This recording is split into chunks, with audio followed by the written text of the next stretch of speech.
नमस्ते। आज हम भारत के एक बहुत ही यूनिक फाइनेंशियल स्ट्रक्चर को समझने जा रहे हैं, जिसका नाम है निधि कंपनी। तो चलिए देखते हैं कि ये आखिर हैं क्या और इनका काम करने का तरीका कैसा होता है। अच्छा, कभी ऐसा हुआ है कि किसी ग्रुप या कम्युनिटी में पैसों के लेन देन और बचत को मैनेज करना एक चैलेंज बन गया हो? ये एक बहुत ही आम प्रॉब्लम है, पता है। और अच्छी बात यह है कि इसका एक फॉर्मल सॉल्यूशन भी मौजूद है। तो ये निधि कंपनी है क्या? सीधे साधे शब्दों में कहें तो ये एक खास तरह की कंपनी है जिसे बनाया ही इसलिए गया है ताकि इसके मेंबर्स के बीच सेविंग और बोरोइंग की आदत को बढ़ावा मिले। मतलब सब मिलकर एक दूसरे का फायदा करें। ठीक है, तो आज हम क्या क्या देखने वाले हैं। सबसे पहले निधि कंपनी क्या है, फिर इसके असल फायदे क्या हैं, इसे शुरू करने के लिए क्या क्या चाहिए होता है और कौन सी अथॉरिटीज हैं जो इन्हें रेगुलेट करती हैं, और आखिर में हम ये देखेंगे कि क्या ये स्ट्रक्चर किसी के लिए सही है भी या नहीं। तो चलिए शुरू करते हैं पहले सवाल से। आखिर ये निधि कंपनी है क्या? बेसिकली ये आपसी फायदे के लिए बनाया गया एक फॉर्मल स्ट्रक्चर है। तो ये काम कैसे करती है? देखिए, इसका जो कोर प्रिंसिपल है ना, वो बहुत सिंपल है। ये अपने मेंबर्स में सेविंग्स को इनकरेज करती है और फिर ग्रुप के अंदर ही पैसे उधार लेने और देने में मदद करती है। और हाँ, सबसे जरूरी बात, ये सिर्फ और सिर्फ अपने मेंबर्स के साथ ही डील करती है। आम पब्लिक के साथ कोई लेना देना नहीं। इसीलिए छोटे लेवल की फाइनेंशियल एक्टिविटीज के लिए ये एक जबरदस्त तरीका है। पर सवाल ये है कि कोई इस स्ट्रक्चर को चुनेगा ही क्यों? चलिए इसके कुछ बड़े फायदों को देखते हैं। अगर इसे दो शब्दों में समेटना हो तो वो हैं सिंप्लिसिटी और सिक्योरिटी। मतलब ये एक ऐसा स्ट्रक्चर है जो ज्यादा कॉम्प्लिकेटेड फाइनेंशियल रूल्स के बिना एक सेफ एनवायरनमेंट देता है।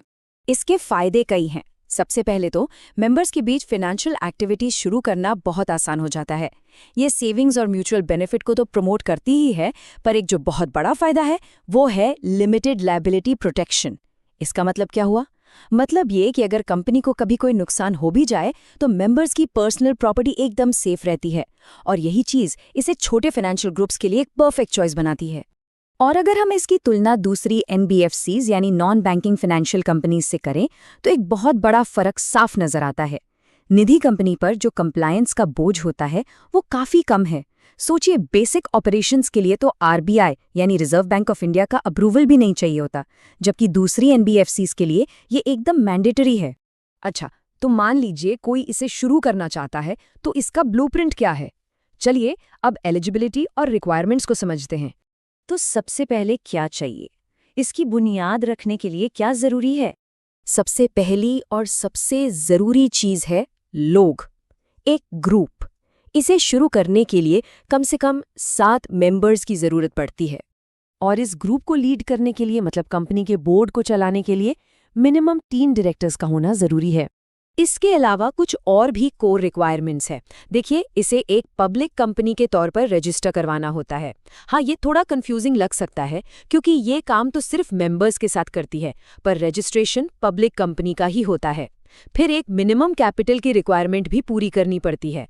और हाँ, ये अपने मेंबर बेस के अंदर कोई भी लीगल फाइनेंशियल एक्टिविटी कर सकती है।